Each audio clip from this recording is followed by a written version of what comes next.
Question 1. Right, we've got an engine pulling a truck. Okay, so here's the engine. And the engine has a mass of 25,000 kilograms, 25 tons, and it's pulling a truck. And the truck has a mass of 10,000 kilograms. Right, the resistance to motion of the engine and the truck are modelled as constant and of a magnitude of 1250 for the engine and 500 newtons for the truck. Truck, engine. There's going to be a force on the truck here from the tension. Meanwhile, the engine is going to feel a pull backwards because of the truck. The force exerted by the engine is 54000 newtons. Modelling the engine and the truck as particles and the coupling between the engine and the truck as a light inextensible horizontal rod, calculate A, the acceleration of the engine. Right, well, if we're going to calculate the acceleration of the engine, let's consider the whole thing as one. So we'll have the engine and the truck here. We'll have an acceleration. We've got a forward force there, and we've got a total resistance of 1750. And if we resolve this in a horizontal direction, we've got the net force equals the mass times the acceleration. So that gives us an acceleration of 1.49287 meters per second squared, which I will call 1.5 meters per second squared, because the question asks me to give my answer to two significant figures. But I'm going to keep this in mind because I'll probably use it later. Right, B, the tension in the coupling. Okay, well, you could look at the truck or you could look at the engine. Let's look at the truck. So the truck has a mass of 10,000. It's got a forward force from the tension. It's accelerating at 1.492857, and it has a resistance to motion of 500. So if we resolve this going to the right, we're going to have T minus 500 equals 1.492857 times 10,000. And that gives me a tension of 15428 and point so on newtons, which to three significant figures is 15,400 newtons to three significant figures. Notice how I use the whole figure for the acceleration. Okay, part C. State how you have used this information. The information, first of all, that the rod is inextensible. Well, that means that the tension is the same throughout the rod. T equals T. And that the rod is light, well, that means that when we combined, our combined mass was 35,000. There was no extra mass to be taken into account because the rod was assumed to have zero mass. And that is question 1. Question 3. Right, now I've drawn the diagram, but let's just have a look and see if you're happy with the diagram. We've got a particle P of mass 0.8. There it is. It's resting on a horizontal table connected to a particle Q of mass 0.6, which is 1 meter from the ground. by a light, inextensible string passing over a smooth pulley at the edge of the table. The particle P has a resistance to motion of 2 newtons, and the particle P is 5 meters from the edge of the table. The system is released from rest with the horizontal part of the string perpendicular to the edge of the table. The hanging part's vertical and the string taut. So there is my diagram. Now I haven't worried to show the distances, but I have shown all the forces, and I hope that you're happy with that. And I have shown the direction of the acceleration, which will take place once the system is released. Right, part A. I'm asked to find the acceleration of P. Now, I'm going to look at P, and I'm going to resolve P, moving to the right as a horizontal. Now, I better put my tensions in my string. So, P is experiencing a forward force there. Okay, and similarly, the pulley is facing a resistance. The pulley is facing a downward pull, and Q is facing an upward pull from the tension. All right, let's have a look at P and let's resolve it going to the right. So I'm going to have T minus 2 equals the mass times the acceleration. And now let's resolve Q, and let's think about that moving down. 0.6 g minus t equals 0.6 a. Right, I'll do my usual trick now, and we'll add those equations together. So that's going to give me 0.6 g minus 2 on the left and 1.4 a on the right. And so a is 97 over 35, or 2.77 to 2 decimal places. Okay, so there is part A done. Now let's have a look at part B. Now for part B, we have to find the tension in the string. So for part B, we could substitute our value of A into any one of these equations. Let's substitute it into the top one. So we've got T minus 2 equals 0.8 A. So T minus 2 is going to be 0.8 times 97 over 35, which gives me a tension of 4.217, and so on. So that is the value of the force T, the tension in the string. Right, let's have a look at part C. And before we go on to part C, I have recorded, if you look top right, my answers for part A and part B. And each one, I've given my approximation, but I've also recorded the exact value of A and of T, because obviously I'm going to use the exact value if I reuse those numbers later on. Right, let's have a think about part C. The speed of Q when it hits the ground. Well, when it hits the ground, that means it's gone a distance of a meter. The acceleration is 97 over 35. The initial velocity is 0, and I'm asked to find v, the final velocity, the velocity when it hits the ground. So I'm going to use v squared equals u squared plus 2as. So I'm going to have v squared equals 0 squared plus 2 multiplied by 97 over 35 multiplied by 1. And so from that, I get 2 times 97 over 35. So I get v is square root of 194 over 35.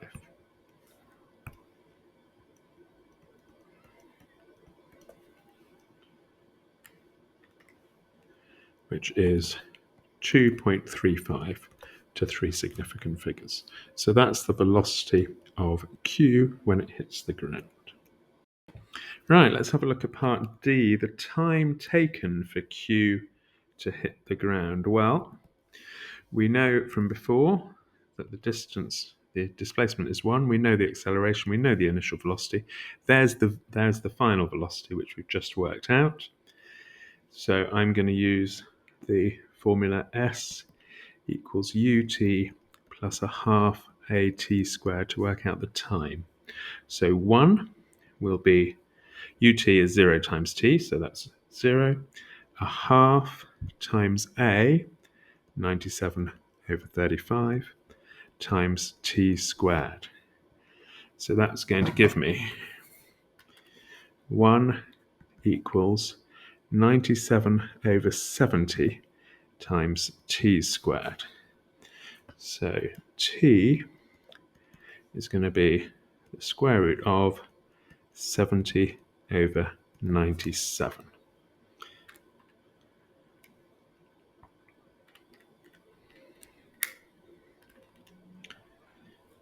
Square root of 70 over 97 gives me a time of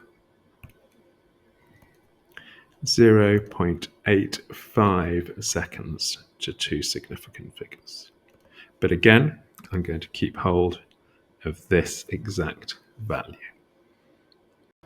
Okay, let's have a look at part E. Now, before we move on, you can see here I've recorded my Q findings. I know that the final velocity of Q, the velocity of Q when it hits the ground, is root 194 over 35, and I know the time Q takes to hit the ground is the square root of 70 over 97.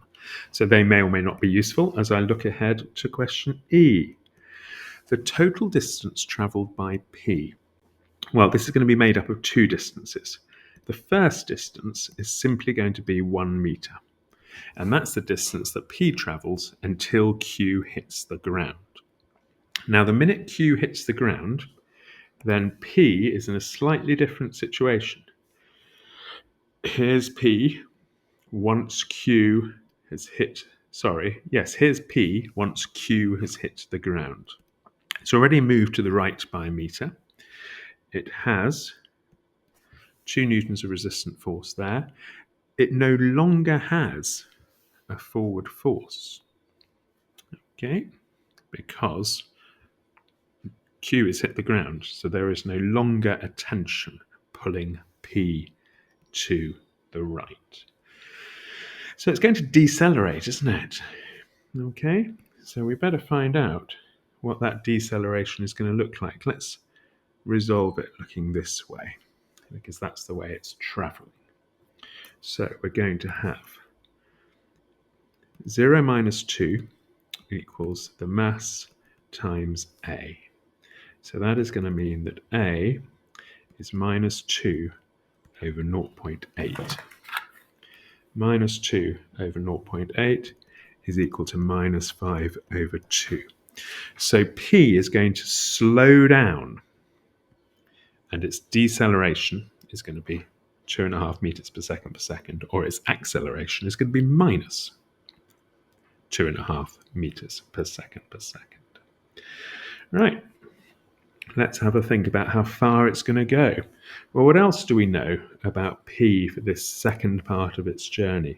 Well, we know its initial velocity for the second part of this journey is the same as the final velocity of Q, because P and Q are going to be moving at the same speed. And so when Q hits the ground, which is the beginning of the second part of P's journey, P will be traveling at the same velocity as Q. So P's initial velocity here is 194 over 35, the same as the final velocity of Q. So we know the initial velocity, and we're going to be working out the distance it travels until it stops. So the initial velocity is that, the final velocity will be 0, and we know the acceleration is minus 5 over 2. So let's use v squared equals u squared plus 2as to work out s. Well, 0 equals, well, the u squared will simply be 194 over 35, because u is the square root of 194 over 35, plus 2 times minus 5 over 2 times our mystery S. So now we simply rearrange to find S. So S will be 194 over 35 divided by minus 5.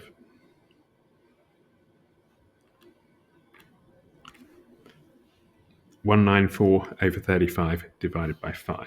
In fact, 194 over 175, which is 1.0857 meters. So now that is the distance that P travels for the second part of its journey. So the total distance that P travels is going to be the initial 1 meter plus another 1.0857 meters, which is going to give me a grand total distance travelled of 2 meters and 8 centimeters. So that is the total distance travelled by P. Question 3. Right, we have a boy sitting on a box in a lift. Here's the lift. Here's the box. Here's the boy.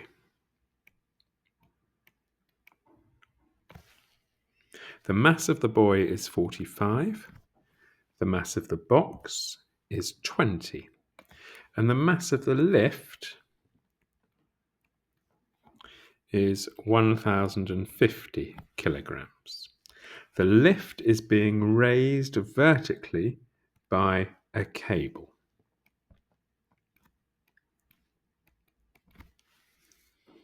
Which is attached to the top of the lift. The lift is moving upwards and has a constant deceleration. Deceleration of 2. By modelling the cable as being light and inextensible, find the tension of the cable. Right. Let's look at the whole system. Here is the lift, the box, and the boy. Acceleration is 2 in a downward direction. There is a force pulling the lift up. Sorry, not just the lift, but the whole system up. The whole system has a mass of 1,050 plus 45 plus 20. What is that? 1115 kilograms. And so there is a downward force acting upon the whole system of 1115 G. So if we resolve this in a downward direction, then we will have 1115 G minus T equals 2 times 1115. And we can solve that to find T. T, incidentally, will be 8697 newtons. Now, alternatively, you could have chosen to resolve that in an upward direction, in which case you would have T minus 1115 G equals minus 2 times 1115, and you would still have got T equals 8697 newtons. So that is part A. Part B. Right, now before we start part B, I have added the 8697 there as an upward force on the lift, and I'm going to add a black weight here, 1050 G. I'm going to add a blue weight here of 20 G, and I'm also going to add a red weight here of 45 G. Okay, part B. The magnitude of the force exerted on the box by the boy. Now, I could have a think about the box, but I'm not going to, because there are many different forces acting on the box, and there are fewer forces acting on the boy. So I'm going to have a think about the forces that are acting on the boy. Now, what are the forces that are acting on the boy? Well, clearly, there's a downward force due to the fact that he has a weight. Now, the lift is moving up, so he is also experiencing an upward force. Let me move that downward force to one side, because then I'll have room here to put a force which is impacting on the boy from below, from the box, in fact, isn't it? And the force that is impacting him from below, I'll call F. Because remember, the lift is moving up, so he's feeling a pressure from below. Acceleration-wise, the lift is decelerating, so that 2 is still there. Now, are there any other forces acting on the boy? Answer, no. So, let's resolve this. Let's resolve this in a downward direction. So, we are going to have 45g minus F equals 45 times 2. Now that gives you a force of F equals 351 newtons. Now let's just look at the question here. We're being asked to find the magnitude of the force exerted on the box by the boy. And we found the magnitude that the box is exerting on the boy. So those two are equal, according to Newton's third law. So the magnitude of the force exerted on the box by the boy is 351. Part C. We've got to find the magnitude of the force exerted on the box by the lift. Well, let's have a look at the box. Here's the box. Now, what forces are acting on the box? Well, the box is in receipt of a force from the boy. Now, that force from the boy, we've already established, is 351. Now, the box also feels a downward force due to its weight, which is 20g, and the box also feels an upward force from the floor of the lift, which I'll call L, because the lift is moving up.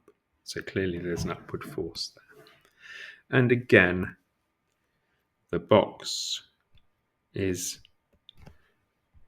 decelerating at 2 meters per second squared.